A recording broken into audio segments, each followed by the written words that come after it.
Hi there, Ali Duzette here with Intuitive Healing with Ali Duzette. Come find me on Facebook. And today we are working through day 13 of the November 2022 Eclipse portal. Holy cannolis, we're getting right through it. We are basically almost done, so good job. Now, today the moon is transiting Chiron. Let's see, there it is. Hi, moon. And this is a snapshot of today, and basically the moon already transited Chiron, but we're going to be feeling that because the moon is in Aries and Chiron is in Aries. The moon is your inner self and your emotions. Chiron deals with the deepest soul wounds, okay? Chiron was the healer of the gods, and he was the best healer in the whole world. And one day the gods came to him and said, hey, can you make a poison that's so poisonous that not even you can cure it? And he said, yes. And so he made this terrible poison, and then he accidentally stabbed himself. And so wherever you see Chiron in a chart, it's the story of the person with the most maximum amount of talent and ability, and also the accompanying deep wound from it, right? The best healer with the wound that not even they can cure. But I believe you can cure them, and you can heal yourself from those deep wounds, and as you do, you become a master. And I always just use the example of my own Chiron, which is in the 12th house, and the 12th house deals with psychic healing. And when I was younger, I really had a lot of trauma and false beliefs about the power of intuition and intuition versus logic, all of this kind of thing. I was really wrapped up in everything has to make sense. And now that I've kind of come more to terms with that and stepped into that 12th house place, now I work as an intuitive healer. And I just see that has transformed for me from a wound to a place of mastery. At the same time, my Chiron is in Cancer, which is the sign of motherhood. And I still have a hard time a lot of times with parenting stuff. And so you can heal some aspects of your Chiron and then have more that you need to deal with them. So I feel like my own relationship with Chiron is just ongoing, and so is yours. Everybody's is. We just work through it for our whole lives, and eventually we see progress, and we see progress in different aspects, and we just keep working until we figure it out and become masters in every level. So with Chiron in Aries right now, everyone on the whole planet is dealing with that energy, and they have been for a while, because Chiron takes a long time to go places.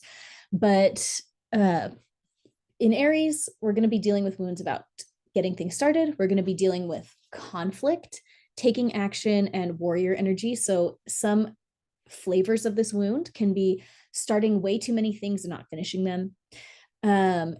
It can be getting into conflicts and fights with people, and or it can also look like not getting into conflicts when they're necessary.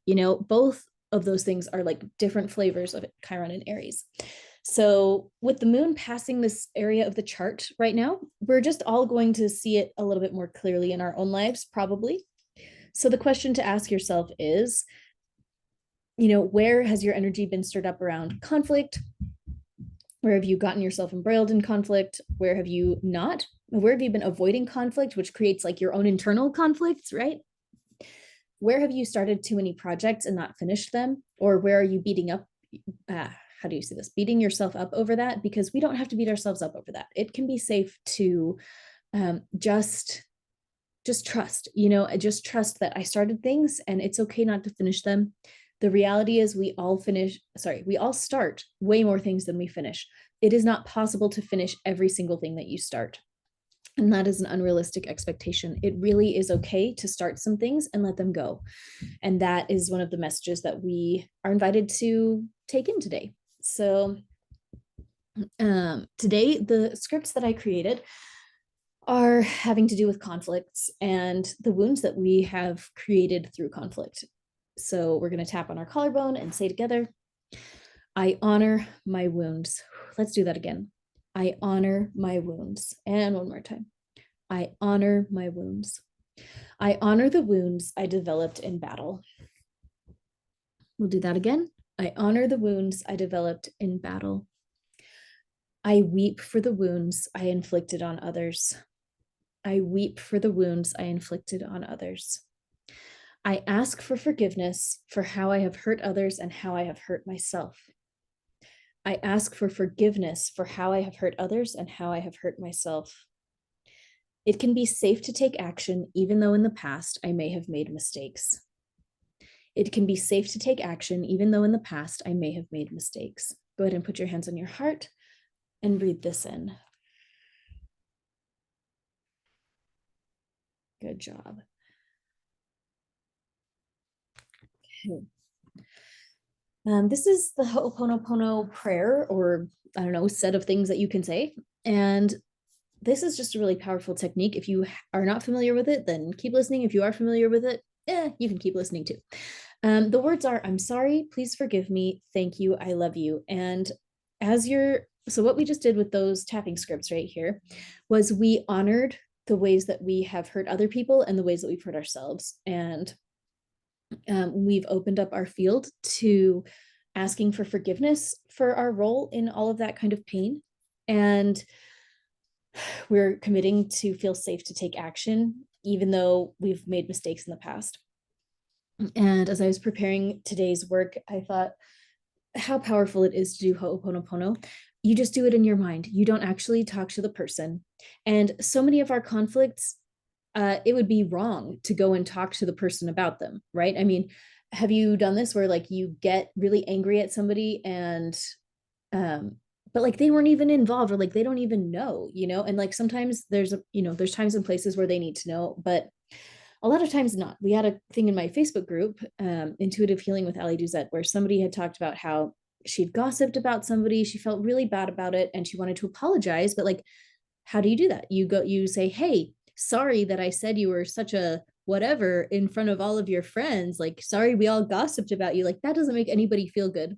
All that does, like, you make yourself kind of feel better, but making them feel worse, like that's not a really great way to do it. But Ho'oponopono is a great way to do that. You do it in your mind. You imagine the person with you and you say, I'm sorry. I'm sorry that I gossiped about you. Please forgive me for gossiping about you. Thank you. Thank you for being a presence in my life. Thank you for your forgiveness. I love you. And that's it. It's as simple as that. If you just remember those 4 phrases, you can say them in your mind, and you don't even have to add extra stuff, but I like to, and like you make it a conversation.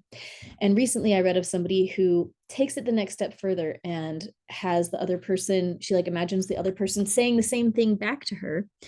And I just thought that that was beautiful. I don't know, feel out for yourself if you feel like that's appropriate. But I will say my own kids, my son was dealing with a bully when he was in probably first grade, and he would come home every day crying about it. And this kid was just so mean to him. And whenever I hear about that kind of thing, I always like, I feel very bad for the bullied people. I also feel bad for the bully, because like you don't learn that kind of crap from nowhere, right? People become mean, they have reasons why they're mean. And so I had my son, and the thing about my son is that he is just like the most tender-hearted little like fluff-hearted child, and like he is just so kind. Like, I don't know. Anyway,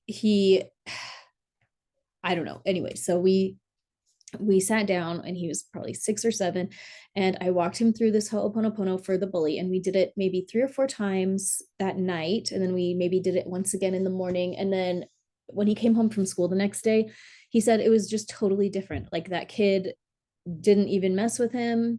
They just had a really different dynamic. And so I do recommend trying this for any places in your life where you have some conflict. Like, spend some time doing some Ho'oponopono today.